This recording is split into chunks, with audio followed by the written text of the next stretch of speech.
Macron qui s'exprime en groenlandais puis en danois pour leur dire tout son soutien. Est-ce qu'on s'en fout ou pas, Barbara? Ah non, on s'en fout pas. Bruno? Non, on s'en fout pas. Emmanuel? Non plus. Écoutez, c'est Popcorn. Oui, écoutons.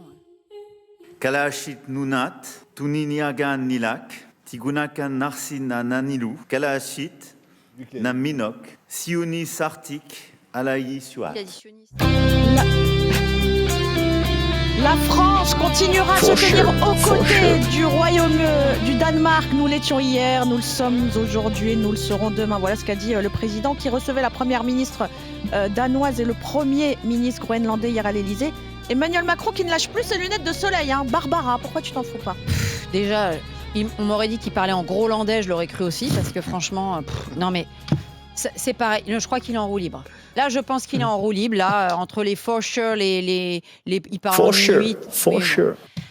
Moi, ce que j'aimerais juste, c'est que ça s'arrête les lunettes. Il y en a un ras la casquette. Il a peut-être un problème à Non, l'œil quand même. ça fait 10 jours. Non, alors j'ai consulté. Car comme vous le savez, docteur Barbara Lefebvre, je suis hypocondriaque. Bref, j'ai demandé à une amie ophtalmo qui m'a dit que ce qu'il avait, donc elle m'a expliqué ce qu'il avait, là, les coups des vaisseaux qui s'éclatent et tout. Ça dure 5 jours, 6 jours. Enfin. Non, il n'a pas que ça, d'accord. Il a pris une châtaigne par Brigitte. Excuse-moi, ça va faire 10 jours que ça dure son cinéma avec ses lunettes, mais il y en a ras-le-bol. Non, mais franchement, c'est ridicule. Emmanuel. Non, ridicule. Faut qu'il arrête et puis qu'il se remette au sérieux parce que. La situation est assez grave parce qu'on a un espèce d'artiste de cabaret à l'Élysée. Il est vrai que cette situation de lunettes est totalement anormale. Il devrait y avoir une publication médicale. Il s'agit du chef de l'État. Pas faux. On devrait connaître les causes aussi. Je suis assez d'accord avec ça. On devrait connaître les causes de cette pathologie. Ça fait plutôt 2 semaines que 10 jours. Et il y a un côté show-off.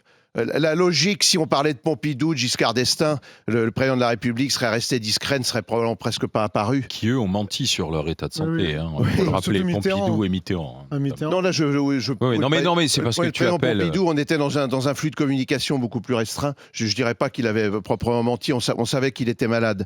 Mais parler en groenlandais de surcroît... C'est chercher le grotesque. Est-ce qu'il a des conseillers en communication complètement ridicules? Non, c'est très inquiétant parce qu'on est dans un contexte de tension pré-nucléaire et personnellement, j'estime que les Français peuvent être inquiets de cette situation.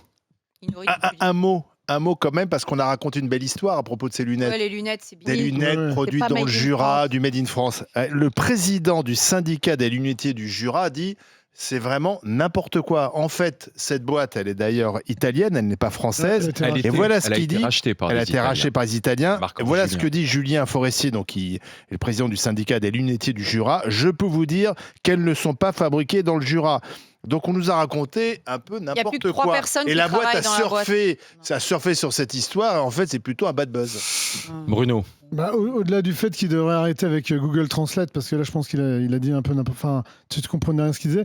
Après, rappelez-vous, ça fait des années que le président de la République français se ridiculise quand ils sont à l'étranger. Rappelez-vous, Hollande, cette tenue qu'il avait, là, il ressemblait à un... C'était pas en Ouzbékistan, je sais pas quoi, il avait une espèce de toque sur la tête. C'est vrai. Ils ont toujours fait ça, en fait. C'était un cadeau, c'était pour honorer un cadeau. T'as raison de le mettre. J'ai juste un nez rouge pour faire le clown. Vachement sévère, parce que quand un chef d'État étranger vient et qu'il est reçu en France et qu'il trouve toujours dans son allocution une ou 2 petites phrases en français simplement pour honorer son hôte, c'est plutôt sympa. Là, il reçoit les premiers ministres danois et groenlandais. C'est la globalité. Alain, c'est la globalité. Je parle de la séquence. Après une crise, il fait une phrase dans laquelle il les assure dans leur langue native de leur soutien. Bonjour, il peut juste dire un mot, mais nous faire des phrases de 10 km. Moi, il a dit 2 phrases de 10 secondes. C'était trop long. J'ai assisté à une commémoration où il y avait Macron qui faisait un discours et le roi d'Espagne. Le roi d'Espagne a fait son discours en français. Moi, je peux te garantir qu'il maîtrisait le français. Donc, dans ces cas-là, quand tu maîtrises une langue, tu peux parler sur un long temps. Je pense que Macron, comme il ne maîtrisait pas, il aurait dû leur dire voilà, je vous dis bienvenue, enchanté. Puis vous savez très bien que nous avons un président qui est comédien, il adore jouer. C'est le premier prix de conservatoire. Là, hier, il jouait le danois. Il adore jouer avec ses lunettes. Tout le monde lui a dit que ça lui allait bien, donc il les garde. Mais qui lui a dit que ça lui allait bien? Les médias, oui, lui ont dit que ça allait bien. Mais non, l'extrême centre, les éditorialistes d'extrême centre. Mais ça fait 9 ans qu'on a un président qui joue là, qui a bien joué. Déjà, premièrement, j'ai pas à le trouver beau, j'en ai rien à faire, je veux le trouver efficace. Compte tenu de l'état de la France, il n'y a pas de place pour le théâtre, franchement.